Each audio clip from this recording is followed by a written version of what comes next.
Good morning. आज हम आपको हिंदी गद्य का उद्भव और विकास के बारे में बताने जा रहे हैं। गद्य क्या है? छंद, तार, लय एवं तुकबंदी से युक्त, मुक्त तथा विचारपूर्ण एवं वाक्यबद्ध रचना को गद्य कहते हैं। गद्य शब्द गद्य धातु के साथ यत प्रत्यय जोड़ने से बनता है। गद्य का अर्थ होता है बोलना, बतलाना या कहना। सामान्यतः दैनिक जीवन में प्रयुक्त होने वाली बोलचाल की भाषा में गद्य का ही प्रयोग किया जाता है। जैसे हम और आप बात कर रहे हैं, वो गद्य भाषा का ही प्रयोग इसमें हो रहा है। गद्य का लक्ष्य विचारों या भावों को सहज, सरल एवं सामान्य भाषा में विशेष प्रयोजन सहित संप्रेषित करना है। संप्रेषित माने भेजना, आचार विचारों को एक दूसरे तक भेजना है।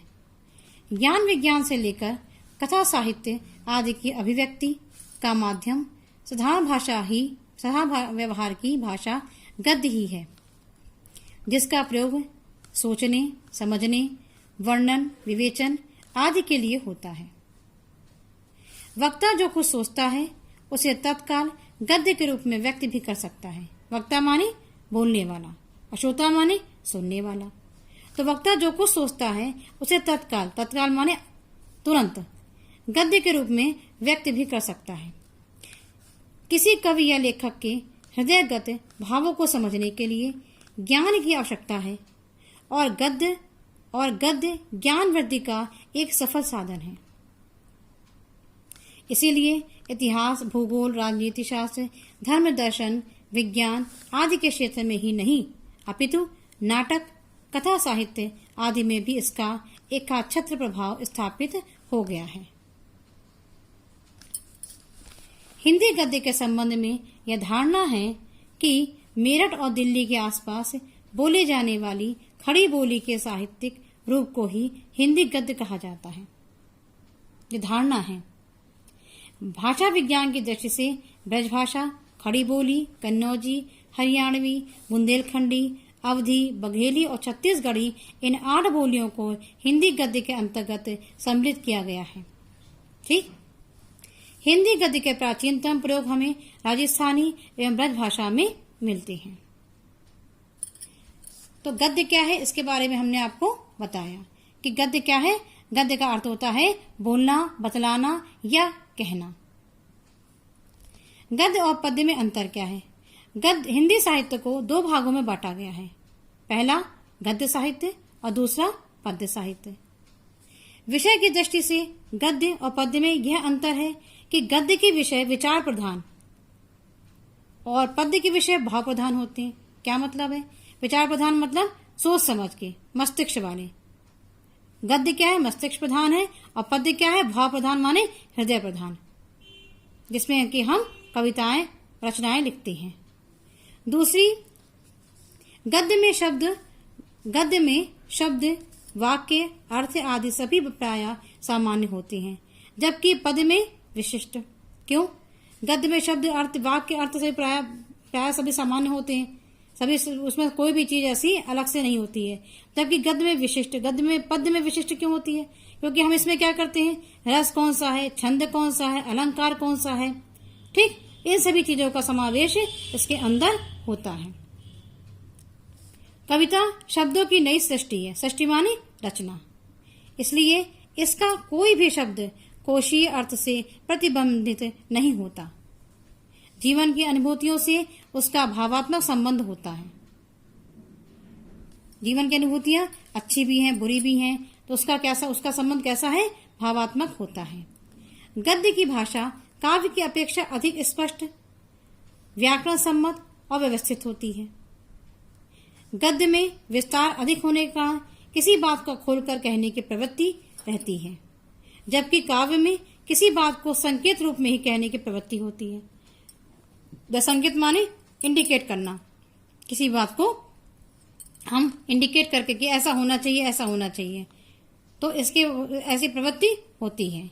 गद्य में यथार्थ जो सत्य है, गद्य में यथार्थ, वस्तुपरक और तथ्यात्मक वर्णन पाया जाता है, जबकि काव्य में वर्णन सूक्ष्म और संकेतात्मक होता है, छोटे से छोटा। छोटी छोटी बात को वो कविता में उसका क्या करते हैं, कविता छोटी छोटी बातों पे वो कविता बनाएंगे और उसको संकेतों के माध्यम से उसको बताते हैं। हिंदी गद्य का स्वरूप है। यद्यपि वर्तमान में प्रचलित हिंदी भाषा खड़ी बोली का परिनिष्ठित एवं साहित्यिक रूप है, परंतु खड़ी बोली स्वयं अपने आप में कोई बोली नहीं है। विद्वानों ने इसके प्राचीन रूप पर आधारित तत्वों की खोज करने के बाद यह माना है कि खड़ी बोली का विकास मुख्यतया ब्रजभाषा एवं राजस्थानी गद्य से हुआ है। भाषा वह साधन है। अब भाषा क्या है? भाषा वह साधन है जिसके द्वारा मनुष्य अपने विचार दूसरों पर भली भांति प्रकट करता है और दूसरों के विचार स्वयं समझता है। भाषा के माध्यम से वह अपने विचारों, भावों, अनुभूतियों आदि को दो प्रकार से व्यक्त करता है।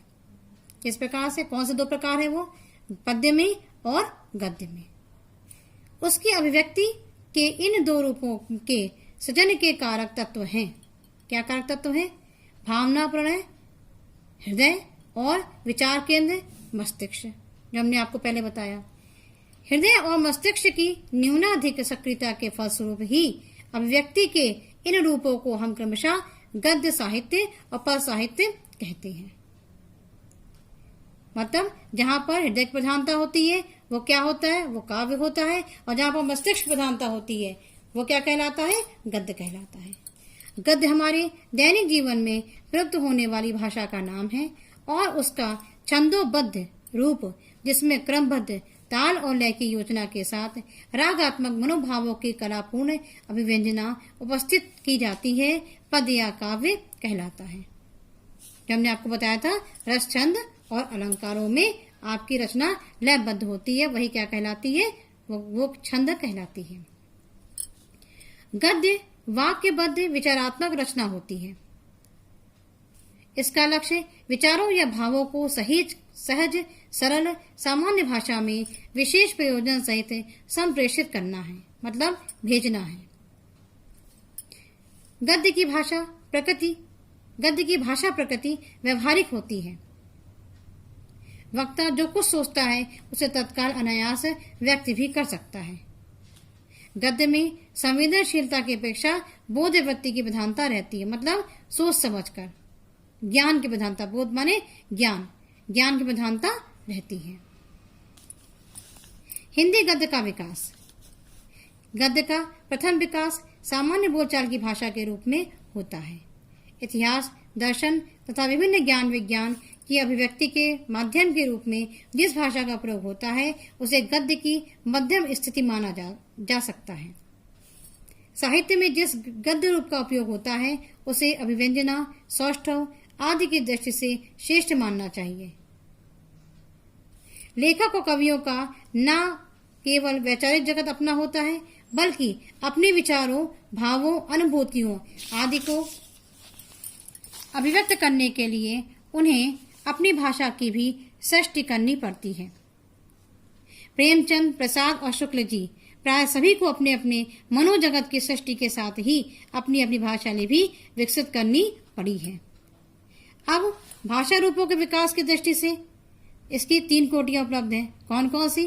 पहला वर्णनात्मक, दूसरा विवेचनात्मक और तीसरा भावात्मक। वर्णनात्मक में क्या है? इस कोटि में इतिहास, जीवनी और यात्रा आदि के लिए वर्णनात्मक शैली का प्रयोग होता है। विज्ञान, सौंदर्य शास्त्र, आलोचना, दर्शन, विधि आदि के लिए विवेचनात्मक।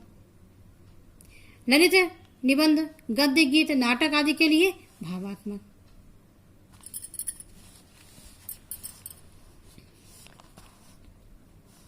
संसार की दूसरी भाषाओं के समान हिंदी भाषा के साहित्य में भी पद्य का अवतरण गद्य के पहले हुआ था। अवतरण माने दोबारा से उनका आना। तो संसार की दूसरी भाषाओं के साथ हिंदी भाषा के साहित्य में भी पद्य का अवतरण गद्य के पहले हुआ है। मतलब पहले काव्य आया है, फिर गद्य आया है। पद्य की इस प्राचीनता के अनेक कारण हैं। एक प्रमुख कारण तो यह है कि आरंभ में मानव को अपने भाव प्रधान प्रकृति के कारण पद्य रचना में ही वास्तविक आनंद की अनुभूति होती थी। मतलब जब उसे कविता पढ़ने दी जाती थी तो कैसा होता था उसका मन आनंदित हो जाता था। कुछ समय के लिए वो अपनी सारी समस्याओं को भूल जाता था और वह खुश हो जाता था। मन की प्रसन्नता के लिए कविता से बढ़कर दूसरा साधन उसे कहाँ मिलता। दूसरा कारण यह है कि उस समय टंकण मुद्रण आदि साधनों के अभाव में विचारों को संजोए रख सकना संभव नहीं था। पद्य चूंकि निश्चित लय ताल में होने के कारण सरलता से कंठस्थ हो जाता है। कंठस्थ माने याद हो जाना। इसलिए प्राचीन काल के मानव ने ज्योतिष, विज्ञान, आयुर्वेद जैसे विषयों से संबंधित अनुभव सामग्री को भी पद्य का स्वरूप देकर भविष्य की पीढ़ियों के लिए संचित कर लिया था। संचित करने माने इकट्ठा कर लिया था। अब हिंदी गद्य के आविर्भाव माने उसका हिंदी गद्य का आगमन। हिंदी गद्य के आविर्भाव के संबंध में विद्वानों के अलग अलग मत हैं। कुछ 10वीं शताब्दी मानते हैं, कुछ क्या कह रहे हैं कि 10वीं शताब्दी में आया, तो बहुत से क्या कह रहे हैं कि 10वीं शताब्दी 19वीं शताब्दी के जागरण काल में हिंदी गद्य का वास्तविक स्वरूप उस समय स्पष्ट दिखाई देने लगा जब हमारा देश मध्यकालीन रूढ़ियों से मुक्त होता हुआ पश्चिम से आती हुई नवीन सांस्कृतिक चेतना की लहरों को आत्मसात कर रहा था। नए आधुनिक विचारों, नवीन शिक्षा पद्धति और नए वैज्ञानिक आविष्कारों का प्रभाव हमारे सामाजिक जीवन पर पड़ रहा था। किनके का प्रभाव पड़ रहा था हमारे सामाजिक जीवन पे? नए आधुनिक विचारों का, नवीन शिक्षा पद्धति का और नए नए आविष्कार जो हो रहे थे उनका प्रभाव हमारे सामाजिक जीवन पर पड़ रहा था। इस नवीन परिस्थितियों के साथ ही शासन संबंधी आवश्यकताएं भी गद्य के नवीन माध्यम की मांग कर रही थी। हिंदी गद्य के प्राचीनतम प्रयोग राजस्थानी ब्रजभाषा में मिलते हैं। राजस्थानी गद्य हमें 10वीं शताब्दी के दान पत्रों, पट्टे परवानों, टीकाओं व अनुवाद ग्रंथों में देखने को मिलता है। ब्रजभाषा के गद्य का सूत्रपात संवत 1400 ईस्वी के आसपास हुआ। कृष्ण भक्ति सहारा के कवियों तथा भक्तों ने उसके विकास और संवर्धन में विशेष योगदान दिया। खड़ी बोली गद्य के प्रथम दर्शन अकबर के दरबारी कवि गंग द्वारा लिखित चंद छंद वर्णन की महिमा नामक ग्रंथ और फिर कुतुब शतक तथा स्वामी प्राणनाथी ग्रंथों में होते हैं। किसके दर्शन? खड़ी बोली गद्य के प्रथम दर्शन। परंतु उसका वास्तविक प्रादुर्भाव माने आगमन, प्रादुर्भाव कई 100 वर्षों बाद 19वीं शताब्दी से ही मानना चाहिए। 19वीं शताब्दी के कुछ पूर्व ही उस धारा के आगमन के संकेत हमें मिलने लगते हैं। ये आरंभिक प्रयोग 18वीं शताब्दी के मध्य और उत्तरार्ध में राम प्रसाद निरंजनी कृत योग वशिष्ठ दौलत राम कृत माने इन्होंने रचा है। दौलत राम कृत पद्य पुराण के भाषानुवाद, मथुरा नाथ शुक्ल के पंचांग दर्शन, मुंशी सदा सुखलाल के सुख सागर, इंशाअल्लाह खां की रानी केतकी की कहानी, लल्लू लाल के प्रेम सागर व सदर मिश्र के नासिकेतोपाख्यान आदि ग्रंथों में मिलते हैं। खड़ी बोली गद्य को एक साल बढ़ाने के महत्वपूर्ण कार्य के लिए अंतिम 4 लेखकों सदा सुखलाल, इंशाअल्लाह खां, लल्लू लाल और सदर मिश्र को विशेष श्रेय दिया जाता है। इन चारों लेखों का रचनाकाल सन 1803 ईस्वी के आसपास ही ठहरता है। खड़ी बोली गद्य के प्रसार में ईसाई पादरियों का भी विशेष महत्वपूर्ण योगदान रहा। उन्होंने बाइबिल का खड़ी बोली में अनुवाद कराया और उसे उत्तर भारत के विभिन्न स्थानों में वितरित कर अपने धर्म के साथ ही हिंदी का भी प्रसार किया। आगे चलकर आर्य समाज के आंदोलन से भी हिंदी प्रसार को अपूर्व शक्ति मिली। स्वामी दयानंद ने अपने सत्यार्थ प्रकाश की रचना हिंदी में ही की थी। ये हमने आज आपको हिंदी का उद्भव, विकास और हिंदी गद्य और पद्य में अंतर बताया।